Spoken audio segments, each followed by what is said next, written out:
Assalamualaikum warahmatullahi wabarakatuh. Kami dari kelompok 3 akan mempresentasikan materi konsep gaya magnet. Perkenalkan, nama saya Sarla. Saya Indri. Saya Hasbi. Saya Fatir. Saya Jalpa. Sejarah magnet. Lebih dari 2000 tahun yang lalu, orang Yunani yang hidup di Magnesia, suatu wilayah di Yunani pada masa lalu yang kini bernama Manisa, yang sekarang berada di wilayah Turki. Di wilayah tersebut terkandung batu magnet yang ditemukan sejak zaman dulu. Kata magnet sendiri berasal dari bahasa Yunani, yaitu magnetias litos, yang berarti batu magnesian. Batu tersebut dapat menarik benda-benda yang mengandung logam.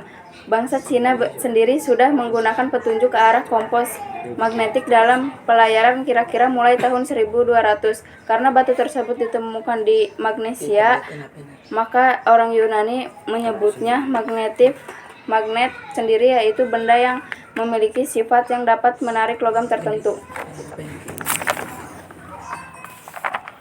Pengertian magnet. Kita bisa artikan magnet adalah logam yang dapat menarik ke logam lain. Atau ada juga yang mengartikan jika magnet adalah benda yang dapat menghasilkan medan magnet. Misalnya, jika kita punya logam, contohnya besi, kemudian kita dekatkan pada magnet, maka besi tadi akan tertarik dan menempel pada magnet, terutama pada bagian ujung-ujung magnet. Bagian ujung-ujung magnet ini disebut sebagai kutub magnet. Kutub magnet memiliki pengertian, yaitu bagian ujung magnet yang memiliki gaya tarik paling kuat. Magnet selalu memiliki dua kutub, yaitu kutub utara dan kutub selatan. Kutub magnet yang jenisnya sama bila didekatkan akan tolak-menolak. Contohnya kutub utara dengan kutub utara. Sebaliknya, kutub magnet yang jenisnya tidak sama bila didekatkan akan tarik-menarik. Contohnya kutub selatan dengan kutub utara. Kutub-kutub ini selalu ada pada setiap magnet walaupun magnet tersebut dipotong menjadi potongan magnet kecil. Bagaimana kita tahu ujung yang mana kutub utara dan kutub selatan? Seperti yang sudah kita ketahui sebelumnya, bumi memiliki dua buah kutub. Misalnya di bagian atas bumi kita tersebut sebagai kutub utara bumi.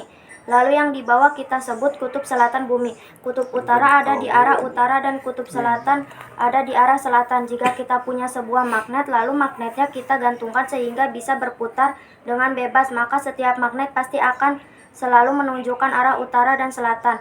Ujung satunya menuju ke utara, ujung yang lain menuju ke selatan. Kenapa bisa? Karena bumi juga memiliki medan magnet. Bagian magnet yang utara kita sebut kutub utara. Lalu bagian magnet yang menunjukkan kutub selatan bumi disebut kutub selatan magnet.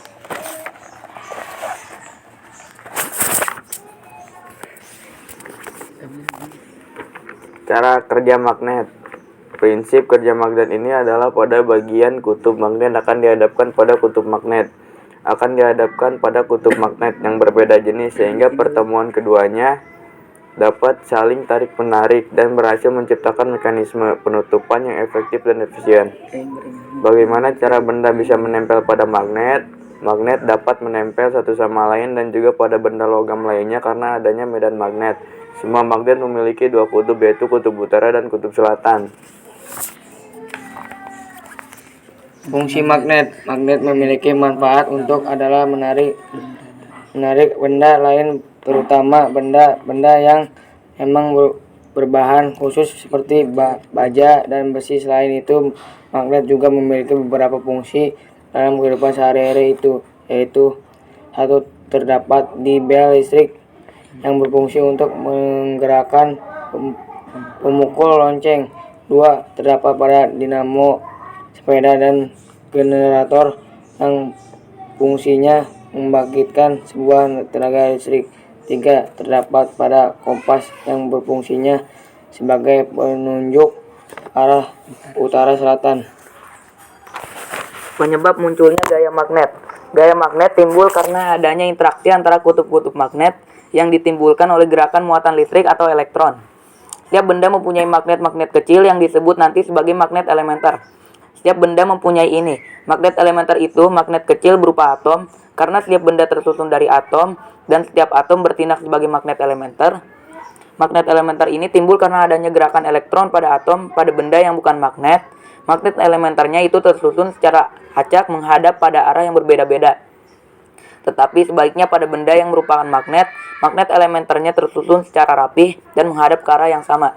Dan itulah yang menyebabkan munculnya kutub pada magnet dan sifat magnet kutubnya selalu utara sampai selatan. Magnet elementer memiliki pengertian yaitu magnet kecil berupa atom yang timbul karena gerakan elektron pada atom. Jenis bahan berdasarkan daya tarik magnet. Ada bahan yang bisa ditarik magnet, ada yang tidak bisa ditarik magnet. Secara umum kita akan bagi 3 yaitu yang pertama ferromagnetik, yaitu benda yang ditarik kuat oleh magnet. Contohnya adalah besi, baja, nikel, dan kobalt. Yang kedua paramagnetik, yaitu benda yang ditarik lemah oleh magnet. Contohnya magnesium, molybdenum, litium, dan platina. Dan yang terakhir adalah diamagnetik, yaitu benda yang tidak dapat ditarik oleh magnet. Contohnya emas, bismut, timah, perak, dan tembaga. Dan bahan-bahan non-logam lainnya seperti kayu, plastik, dan lain-lain.